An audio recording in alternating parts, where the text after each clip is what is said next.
आज से हम एक नया सीरीज़ शुरू कर रहे हैं जो कि एपीआई डिज़ाइन के बारे में है और नोड का इस्तेमाल करते हुए हम समझेंगे कि हम कैसे एपीआई को डिज़ाइन करेंगे। सबसे पहले कुछ बेसिक चीज़ें हम समझ लेते हैं कि नोड जेएस जो है वो एक रन टाइम है, ये एक लैंग्वेज नहीं है। मतलब क्या हुआ कि हम जावास्क्रिप्ट का इस्तेमाल करेंगे नोड जेएस के अंदर।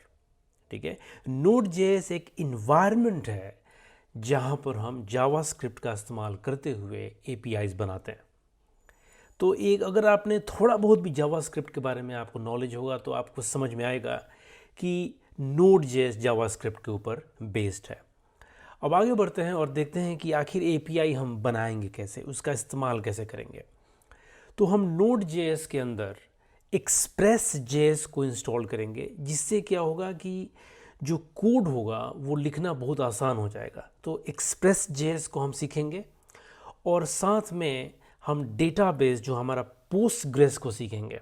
ठीक है, और जब इन दोनों को हम मिलाएंगे तब जाकर हम समझेंगे कि आखिर एपीआई का डिज़ाइन कैसे होगा। तो ये बहुत ही सिंपल है। अब हम देखते हैं कि एपीआई क्या है।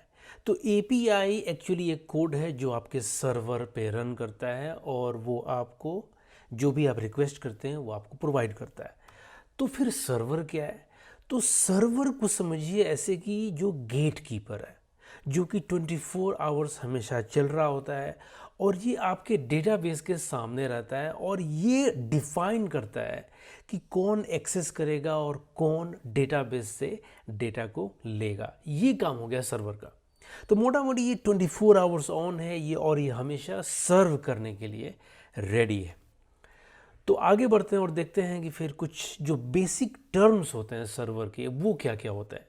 तो एक होता है पोर्ट। तो पोर्ट का मतलब हो गया एक जगह पे जहाँ पे आपका नेटवर्क का कनेक्शन हो रहा है, जहाँ से आप चीज़ों को लेंगे या देंगे।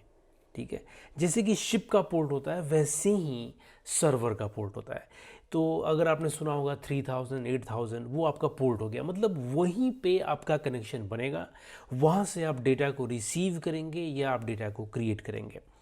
उसके बाद होता है आईपी एड्रेस। तो अब पोर्ट जो है ना वो आईपी एड्रेस के साथ होता है बेसिकली। तो ये unique location where your server is located, मतलब कि आपके सर्वर का एग्जैक्ट लोकेशन ये आपका पोर्ट बताता है। तो अगर आपने देखा होगा लोकल होस्ट, तो लोकल होस्ट का भी एक आईपी एड्रेस है। ठीक है, तो आईपी एड्रेस के साथ आ जाता है पोर्ट, तो वो आपका एग्जैक्ट इंफॉर्मेशन बताता है। अब आगे बढ़ते हैं तो देखते हैं राउट्स क्या होता है। तो राउट जो होता है ना वो एक कॉम्बिनेशन ऑफ यूआरएल पाथ और एचटीटीपी मेथड। मतलब क्या हुआ कि जो आपका एपीआई है उसमें कौन सी जगह पर अगर मैं जाऊंगा और कौन से एचटीटीपी मेथड्स को इस्तेमाल करूंगा तो मुझे क्या मिलेगा। ठीक है, मतलब अलग अलग लोकेशन पर जाने पर आपको अलग अलग चीज़ें मिलेंगी, ये राउट्स तय करता है। तो अब देखते हैं कि फिर एच मेथड्स क्या होता है। लेकिन ये 5 वो हैं जिनका इस्तेमाल अक्सर होता है। तो गेट हो गया जैसे कि आप इंफॉर्मेशन को लेंगे, पोस्ट हो गया जब आप इंफॉर्मेशन को क्रिएट करेंगे, पैच हो गया जब आप पार्शली चीज़ों को अपडेट करेंगे, और पुट हो गया जब आप चीज़ों को रिप्लेस करेंगे, और डिलीट जैसा कि आप समझ रहे हैं कि डिलीट इन्फॉर्मेशन। ठीक है, तो ये सारी जो है ये बेसिक चीज़ें हो गई जिससे कि हम समझेंगे कि आखिर ये एपीआई चलता कैसे है, ये एपीआई बनता कैसे है।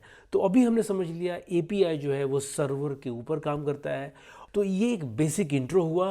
अब हम आगे सीरीज़ को बढ़ाएंगे और बहुत बारीकी से समझेंगे कि आखिर हम कितनी जल्दी आसानी से एपीआई का डिज़ाइन कर सकते हैं।